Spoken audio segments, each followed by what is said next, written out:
आज की कहानी एक ऐसे शख्स की है जिसने अपनी जिंदगी के 30 साल एक ही जगह को दिए। एक बेदाग रिकॉर्ड, लगातार प्रमोशन और पूरी वफादारी।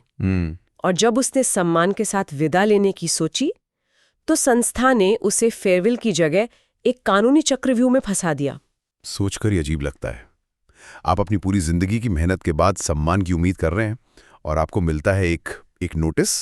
ये किसी भी नौकरी पेशा इंसान के लिए एक बुरे सपने जैसा है। बिल्कुल, ये सिर्फ एक केस नहीं है, ये एक लड़ाई है। एक अकेले कर्मचारी आर.के. शर्मा और एक विशाल bank State Bank of India के बीच। और इस लड़ाई का सबसे बड़ा हथियार था खामोशी। हाँ, खामोशी। आज हम इसी मामले की तह तक जाएंगे और ये समझने की कोशिश करेंगे कि कानून की नज़र में एक कंपनी की चुप्पी का मतलब क्या होता है। क्या चुप्पी को हाँ माना जा सकता है? ये सवाल बहुत गहरा है और इसका जवाब एक बहुत ही दिलचस्प कानूनी सिद्धांत में छिपा है, जिसे कहते हैं डीम्ड एक्सेप्टेंस या मान ली गई मंजूरी। अच्छा। ये मामला हमें सिखाता है कि कभी कभी कुछ ना कहना भी बहुत कुछ कह जाता है और उसकी एक कानूनी कीमत होती है। तो चलिए इस कहानी को शुरू से समझते हैं। आर.के. शर्मा 1969 में बैंक में एक क्लर्क के तौर पर भर्ती हुए थे। जैसा मैंने कहा, उनका करियर शानदार था, कई प्रमोशंस मिले। 30 साल से ज्यादा की सर्विस के बाद वो एक सीनियर पद पर थे। और उस समय बैंक के नियमों में एक क्लॉज था, सर्विस रेगुलेशन 1979 का नियम 19(1). ये एक सीधा साधा नियम था। क्या कहता था वो नियम? वो कहता था कि अगर किसी अधिकारी ने 25 साल की सर्विस पूरी कर ली है तो वो 3 महीने का नोटिस देकर वॉलंटरी रिटायरमेंट यानी वीआरएस ले सकता है। और शर्मा जी ने ठीक यही किया। 30 अप्रैल 2002 को उन्होंने वीआरएस के लिए अप्लाई किया। 3 महीने का पूरा नोटिस दिया, जिसकी आखिरी तारीख थी 31 जुलाई 2002। सब कुछ कायदे कानून के हिसाब से। बिल्कुल। हाँ, और बैंक ने भी शुरू में प्रक्रिया का पालन किया। 1 मई 2002 को बैंक ने उन्हें चिट्ठी भेज के बताया कि आपका आवेदन हमें मिल गया है। यहाँ तक सब कुछ बिल्कुल नॉर्मल है। हाँ, एक सामान्य प्रक्रिया। एक कर्मचारी रिटायरमेंट मांग रहा है, बैंक प्रक्रिया कर रहा है। लेकिन यहीं से मामला एक अजीब मोड़ लेता है, कुछ ऐसा जिसकी उम्मीद शर्मा जी ने बिल्कुल नहीं की होगी। 15 जून 2002 को, यानी नोटिस पीरियड खत्म होने से लगभग 1.5 महीने पहले, बैंक उन्हें उनकी ड्यूटी से कार्यमुक्त कर देता है। मतलब उन्हें रिलीव कर दिया जाता है। ये इस केस का एक बहुत ही अहम मोड़ है। क्यों? किसी को उसकी रिटायरमेंट की तारीख से पहले रिलीव करने का मतलब आमतौर पे यही होता है कि संस्था को कोई दिक्कत नहीं है, वो मान चुकी है कि ये व्यक्ति अब जा रहा है। मुझे ये बात कुछ हजम नहीं हुई। अगर आपको किसी पे शक है या आप उसका रिटायरमेंट रोकना चाहते हैं तो आप उसे 1.5 महीने पहले जाने क्यों देंगे? सही सवाल है जी। तो ऐसा हुआ कि आपने मेहमान को घर के दरवाजे तक छोड़ दिया और फिर कह रहे हैं कि नहीं, आप जा नहीं सकते। आपने बिल्कुल सही पकड़ा। ये एक ऐसा कदम था जिसने बैंक को बाद में कानूनी तौर पे बहुत कमजोर कर दिया। अच्छा। तो शर्मा जी रिलीव हो गए और अपनी नोटिस पीरियड के खत्म होने का इंतजार करने लगे। 31 जुलाई 2002 आई और चली गई और उन्हें कोई खबर नहीं मिली। उन्हें बैंक की तरफ से, खासकर जो सक्षम अधिकारी यानी एग्जीक्यूटिव कमेटी थी, उससे कोई चिट्ठी नहीं मिली कि आपका वीआरएस रिजेक्ट हो गया है। तो जाहिर है उन्होंने मान लिया कि मैं अब रिटायर हो चुका हूँ। बिल्कुल, कोई भी यही मानता है। लेकिन जैसा आपने कहा, पर्दे के पीछे कुछ और ही खिचड़ी पकड़ी थी। वो क्या था? बैंक ने नोटिस पीरियड के आखिरी कुछ हफ्तों में अचानक तेजी दिखाई। 17 जुलाई 2002 को, यानी डेडलाइन से सिर्फ 2 हफ्ते पहले, बैंक ने शर्मा जी को एक पत्र भेजा। इसमें कहा गया कि कुछ लोन बांटने में कथित तौर पर अनियमितताएं हुई हैं, आप इस पर अपना स्पष्टीकरण दें। यह सिर्फ एक स्पष्टीकरण मांगने वाला पत्र था, कोई अनुशासनात्मक कार्रवाई की आधिकारिक शुरुआत नहीं थी। ठीक है। लेकिन असली दांव बैंक ने चला 29 जुलाई 2002 को। नोटिस पीरियड खत्म होने से ठीक एक दिन पहले। हाँ, ठीक एक दिन पहले बैंक ने एक आदेश जारी किया जिसमें शर्मा जी के वीआरएस के अनुरोध को अस्वीकार कर दिया गया। एक दिन पहले? ये तो सरासर किसी को परेशान करने जैसा लगता है। मतलब आप 89 दिन तक चुप बैठे रहे और 90वें दिन आप कह रहे नहीं। बिल्कुल। और इस आदेश में एक और बहुत बड़ी कानूनी खामी थी। वो क्या? ये आदेश एक ऐसे अधिकारी ने जारी किया था जो उस समय असिस्टेंट जनरल मैनेजर यानी एजीएम का पद संभाल रहे थे। तो इसमें क्या दिक्कत है? दिक्कत ये थी कि नियम साफ कहता था कि वीआरएस को स्वीकार या अस्वीकार करने का अधिकार सिर्फ सक्षम अधिकारी यानी एग्जीक्यूटिव कमेटी को ही है। 1 मिनट, मुझे ये बात ठीक से समझनी है। मतलब रिजेक्शन लेटर पर गलत आदमी के साइन थे। हाँ, एक तरह से यही कह सकते हैं। क्या इतनी छोटी सी गलती से पूरा केस पलट सकता है? ये तो बहुत मामूली टेक्निकल बात लगती है। ये सुनने में मामूली लगती है, लेकिन कानून की नजर में ये बहुत बड़ी बात है। इसे कहते हैं अधिकार क्षेत्र का अभाव या लैक ऑफ जुरिस्डिक्शन। अच्छा। अगर कोई फैसला लेने की शक्ति मेरे पास है ही नहीं तो मेरा लिया गया फैसला कागज के टुकड़े से ज्यादा कुछ नहीं है। अदालतें इस बात को बहुत गंभीरता से लेती हैं। प्रक्रिया ही सब कुछ है। ठीक है, मैं कर्मचारी का पक्ष समझ रही हूँ, लेकिन एक बार बैंक के नजरिए से सोचते हैं। उन्हें शायद आखिरी समय में पता चला कि कोई कर्मचारी लोन बांटने में गड़बड़ी कर रहा है। क्या उनका फर्ज नहीं बनता कि उसे रोके, भले ही प्रक्रिया में थोड़ी देर हो जाए? देश के पैसे का सवाल था। ये दलील बैंक ने अदालत में रखी भी। बैंक का पक्ष ये था कि शर्मा जी का आवेदन कभी स्वीकार किया ही नहीं गया था। ओके। जब उन्होंने अप्लाई किया तब हमें उनके खिलाफ वित्तीय अनियमितताओं के बारे में पता चला, इसलिए हमने कार्रवाई शुरू की और उनका वीआरएस खारिज कर दिया। और बैंक ने ये भी कहा कि एग्जीक्यूटिव कमेटी ने इस फैसले पर बाद में 8 अगस्त को अपनी मोहर भी लगा दी थी। हाँ, और ये भी कहा कि शर्मा जी ने तो खुद को रिटायर मानकर दूसरी जगह बैंक ऑफ पंजाब में नौकरी भी शुरू कर दी, जो कि गलत था। तो अब तस्वीर साफ है। शर्मा जी कह रहे हैं कि 31 जुलाई को मैं रिटायर हो गया क्योंकि आपने समय पर मना नहीं किया।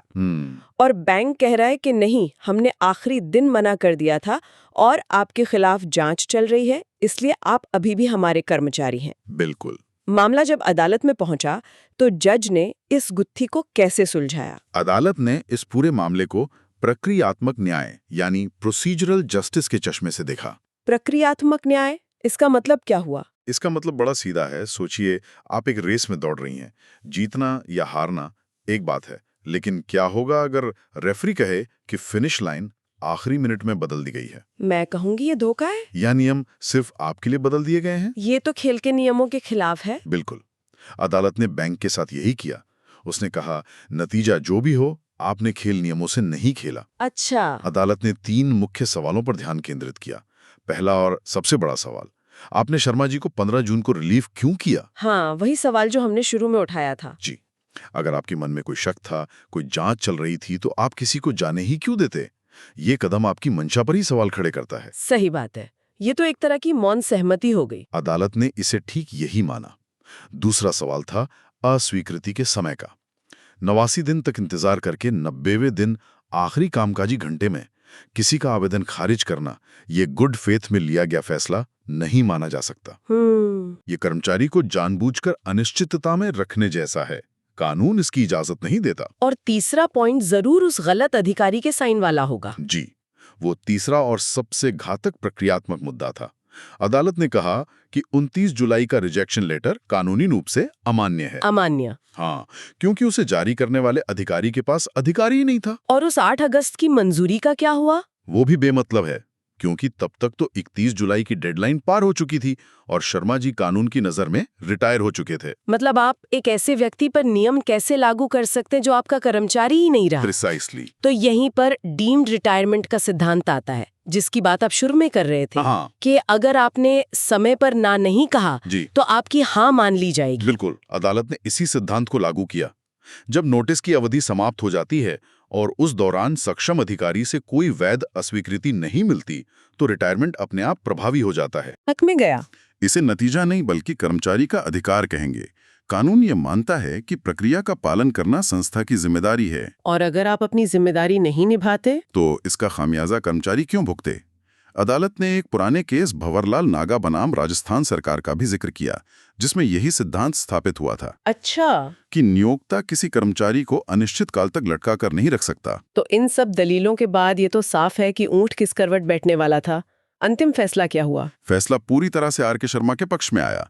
राजस्थान हाईकोर्ट ने उनकी याचिका को स्वीकार कर लिया और कुछ बहुत ही स्पष्ट निर्देश दिए। क्या थे वो निर्देश? सबसे पहला और सबसे महत्वपूर्ण, अदालत ने घोषित किया कि आर के शर्मा को 31 जुलाई 2002 से ही बैंक की सेवा से रिटायर्ड माना जाएगा। यानी उनकी डीम्ड रिटायरमेंट की तारीख पक्की कर दी गई। बिल्कुल।